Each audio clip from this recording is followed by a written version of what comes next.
Hello, welcome to Direct Joy. Happy Tuesday. I'm Cherie.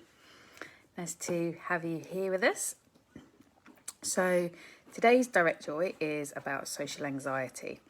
We're going to get a little bit serious today. Social anxiety is one of the kind of topics that kind of gets talked about quite a lot.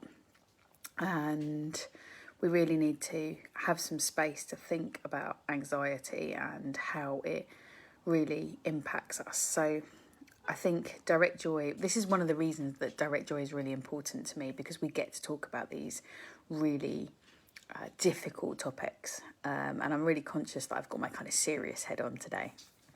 And my serious heart on as well, because it really is debilitating, social anxiety. It impacts 13% of, one in every 13 people, not 13%, one in every 13 people at some point in their lives. But we don't know for how long, because, the impact of social anxiety can, there's lots you can do to adapt to it, which means that you're not really feeling it.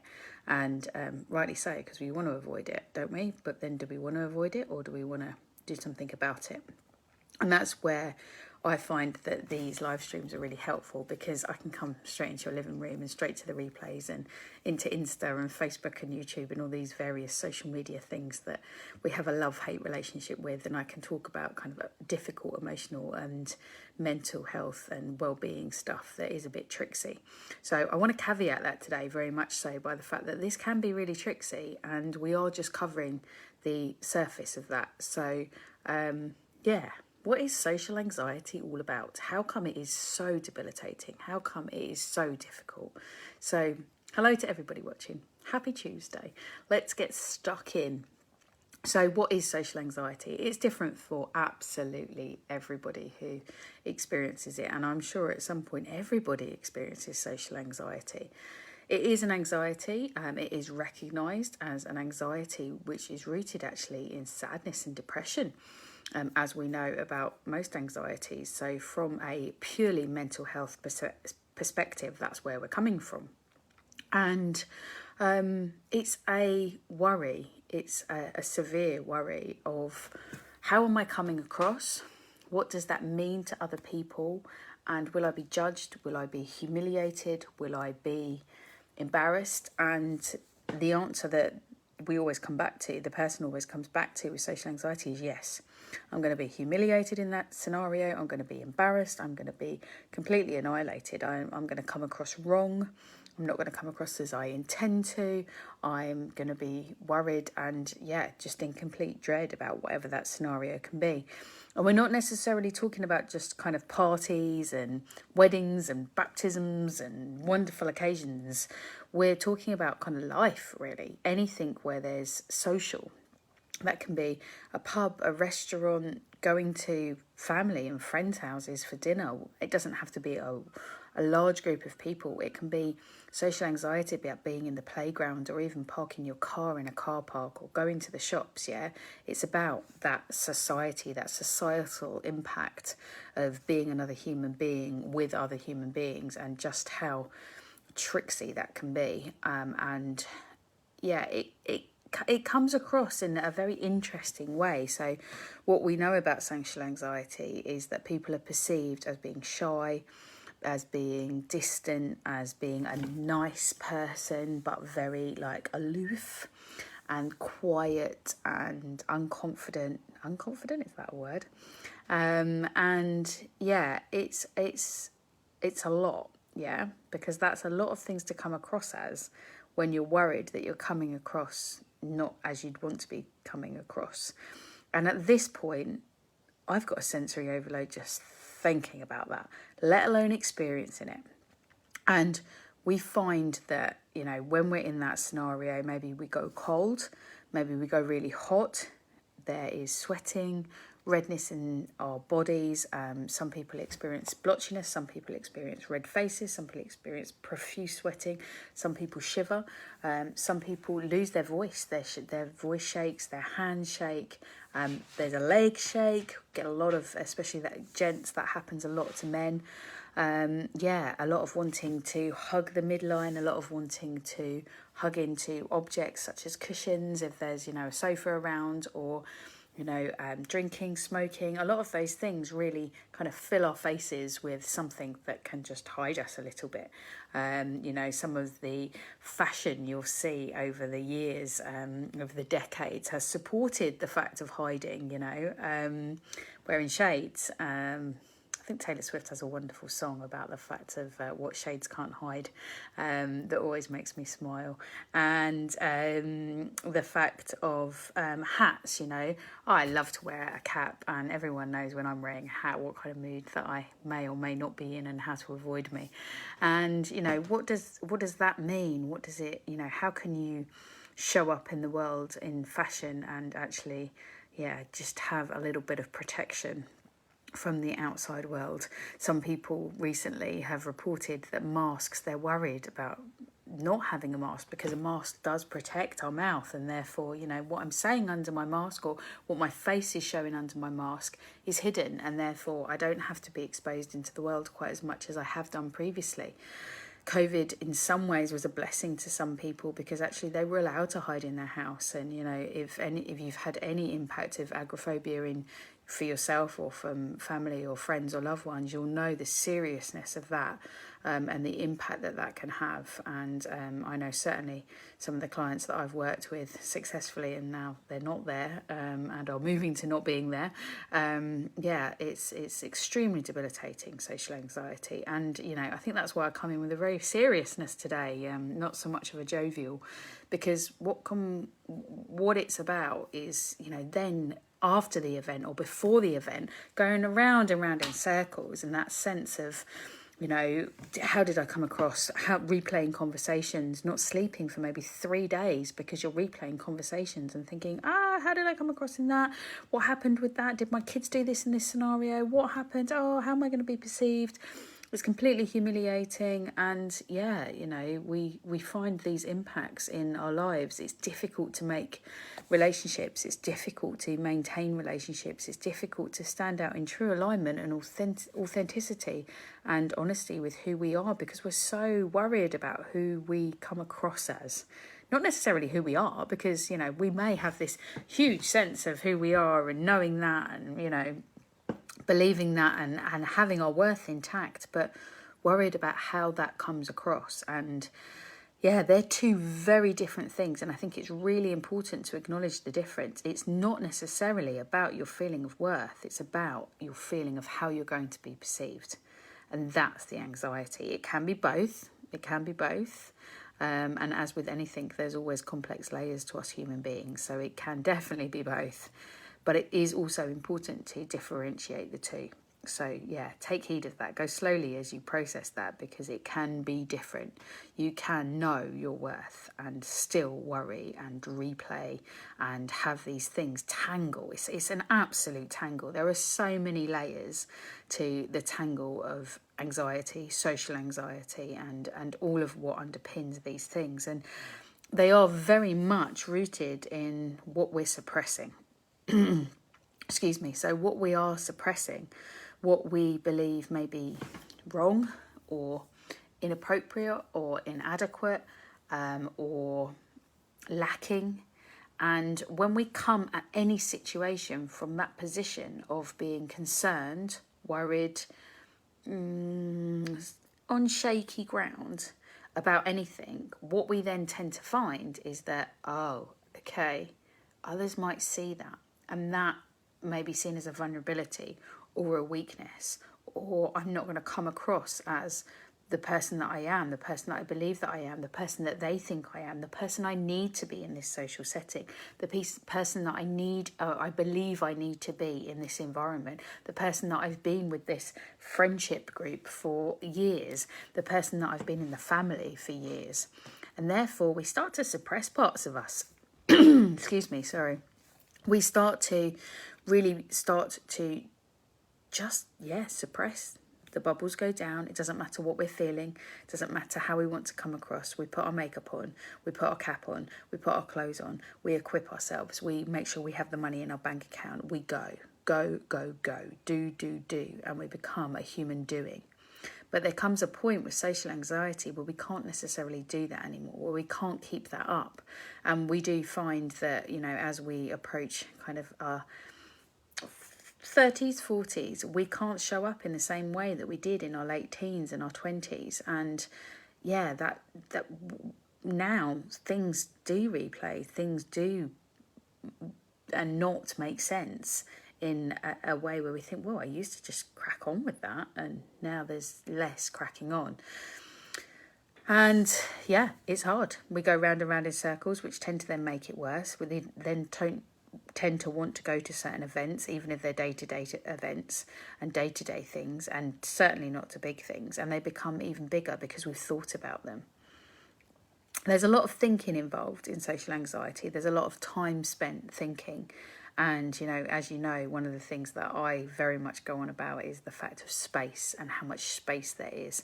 And I notice even talking about social anxiety, I'm holding myself. The space gets smaller.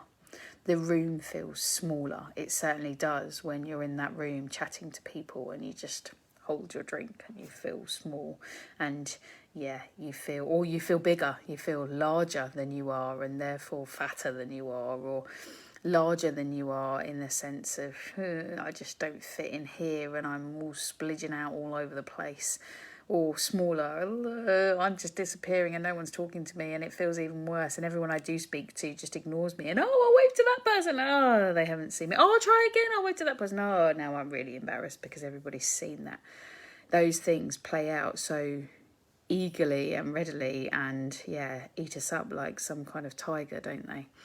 And we replay those things, even when we're in the room, and certainly after, and certainly before the next event, certainly before the next thing, and that could even be the next day, or something else that we have an invite on the fridge for, which is making us cringe. So, social anxiety, that's what it is. There's lots of theories around it. There's lots of approaches from a psychological and therapeutic approach, and some of them are cognitive behavioural therapy.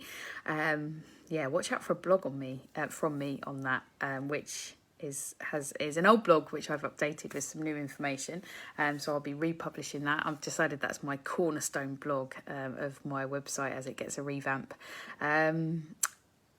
CBT, it can be really helpful. It really, really, really can be helpful. However, I'm wondering whether going deeper, going underneath, going under the bonnet really, really does help with social anxiety. And I know it does. I know that there are things that we can do to adapt. And so let's spend some time on adaptation, because adapting to social anxiety is very helpful. So being able to breathe, knowing that you have your breath. Okay, so all of us wonderful beings on this earth at this moment, in this time, in this dimension, are blessed with breath.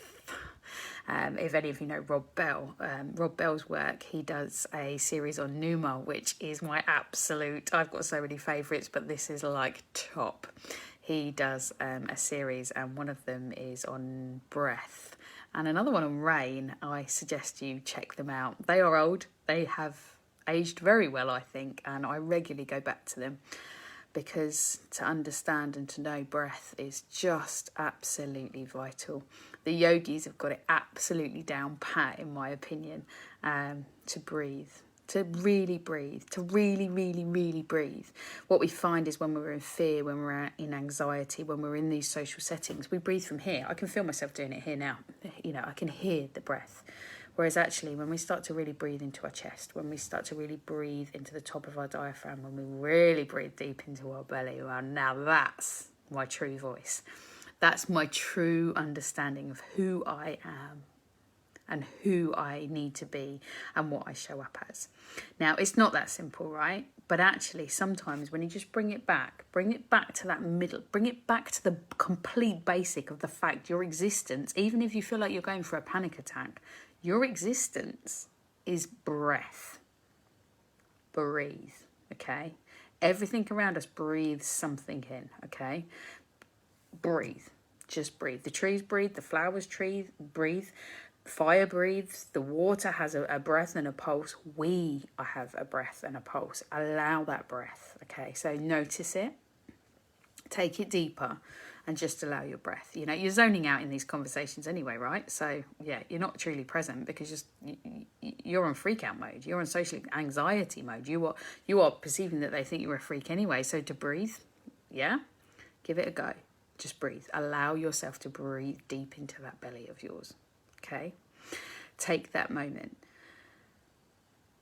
You can do that beforehand as well, because that allows you a tiny little bit of space to think, okay, do I want to arrive early? Do I want to arrive late? What are the benefits to me if I come to the scenario? Do I want to help set up? Do I want to help clear up? Do I want to have a purpose? Do I want to just slink in the back late? Do I want to arrive early so I can find my space and be settled and put my bag down? No, the kids are settled, etc., etc. What feels comfortable to you? Do you need a cardie with you? Do you need a jumper with you? Do you need a hoodie with you? Do you need a cap with you? Do you need sunglasses with you? What have you got in your toolkit that's going to enable you to adapt to that scenario in the best possible way? Now, if you suffer from going cold, get some little heat pads from like Millets or Halfords. They do these tiny little heat pads. Clutch them in your hand like that. No one even notices. Okay, and you can slip them in your pocket. You can slip them down your pocket when you're done with them. Easy done, okay? If you suffer from cold, that's perfect. If you're suffering from heat and, you know, maybe some green makeup, and they do it for guys as well, you know, it just covers up those red flashes that you might get, and it's there if you need it then. And it just, it doesn't cover it up, but it just takes it down a peg or two, and then is less likely to be a trigger for you being, I'm in that space. What's that? What would that be like? To introduce some ideas of what you can do. So, you know, you might be someone who picks their fingers. What's it like to put a ring on instead and be able to slide the ring up and down your finger? Or some earrings to just be able to fiddle with your earring. A necklace, a watch, something that's going to give you an opportunity where you can just do something that's completely natural. You know, what's it like to just put your hand on your heart? Hug your midline, you know, lots of people can stand like this, you know, and what's that like to be able to consciously give yourself the opportunity to acknowledge that you're adapting? It's okay, right? This is about you taking the step to find adaptation to where you're at. One of the other things that can be really important is to just, again, keep it really simple. You know, try and cut down the stimulants, try and reduce the alcohol, try and reduce the coffee. You know, you've got this idea that it's really, really going to help, but actually probably just plain water is just, you know, or a juice is really going to help. And if you really feel that you need to do it, you know, drink a coffee, but then have some water. Drink the alcoholic drink, but then also have some water. Just try and mix it up a bit so you're not like ding, because those buzzes that we reach for in any kind of stimulant really do not help. They really don't help us to, you know, they're gonna pump more blood around your system, and they're gonna be like you're just gonna be literally buzzing on fire, and that's not gonna help you to breathe in deeply, to find the space to root into the comfortable place that you're in, to spot the place in the room that actually you do feel comfortable, to spot the person that actually you maybe be able to go under their wing and find a little bit of solace. So there's some adaptation things that are based on CBT but go a little bit deeper. Yeah, and actually, are they based on CBT? They're based in my take on some CBT stuff, some yogi stuff, some Christian stuff, some understanding of, the world and the magic that surrounds us, that gives us the opportunity to say, hey, what's going on here and what can I do to adapt? It's a bit like being a chameleon. And if you've seen any chameleons, or if you haven't seen a chameleon in its environment, check it out. Because, they're very clever and they do it very subtly, and you can too. So what's it like to go to the healing journey? This feels like a long one today. What's it like? What's it like to think about, do you really want to be there? Do you really want to be there? Is this a place you really want to be? Now that can be quite a big question. It can be really big to think about desire. To think about, well, I'm feeling anxious, and that's an indication that I'm not quite where I want to be. Not quite in the place, I'm not quite in the zone, I'm not quite with the people, not quite. We go quiet, quite and quiet. Who mixed that up in their spelling test, right? Quite and quiet. They're big questions to think about desire. It's definitely something to go deeper on for the future for me, and it's something that, you know, in future live streams, and definitely ones where it's important that we're able to have the opportunity to interact. And that is something that I'm working on with my tech team, is having a space where we can interact together online and in person, but mainly online, because I think expanding direct joy, going to those places where we get some real healing. We suppress a lot. A lot has been suppressed, and COVID has shown us, lockdown has shown us that a lot does get suppressed, a lot gets hidden, a lot gets, you know, brushed aside. And when we've had time to think about it, when we've had time to think, well, okay, now we're moving out of lockdown, we've moved out of lockdown, whatever way you want to, you know, what is really important? Where do I really want to be? What do I want to go back to? What do I not want to go back to? There's less automated response. There's more choice. And that can be quite scary when you are in a place of social anxiety, anyway, anything, right? How we show up in the world, how we're perceived, and the choices that we have, the desires that we have, some of the stuff that we were told in the past, recent past or past, any past. Told that maybe we're not allowed that stuff. Maybe we're not allowed to feel that. Maybe we're not allowed to experience that. Maybe we're not allowed to be perceived as that. Maybe we're not allowed, I don't know, and maybe it doesn't make sense. Maybe it doesn't feel right. Maybe there's a lot of maybes. And maybe there's a lot of things that kind of jar.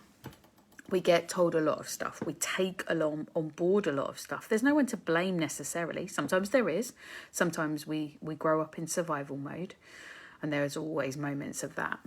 But you know, this isn't a blame game. This is a healing journey. And it's not about right or wrong. It's not about placing the blame anywhere. It's about taking what we've got. It's not what you got. It's what you do with it, right?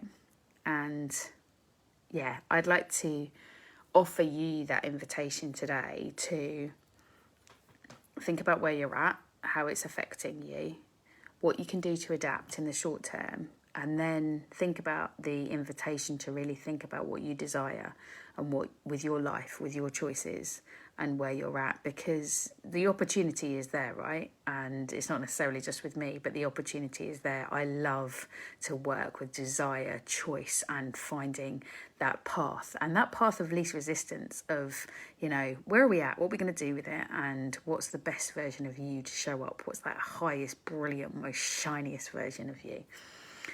So, yeah, I would love to hear from you with regards to direct joy, with regards to any of the work that I do. Get in touch. And yeah, if you'd like to work with me, there are opportunities coming up. So previously I've been running a waiting list.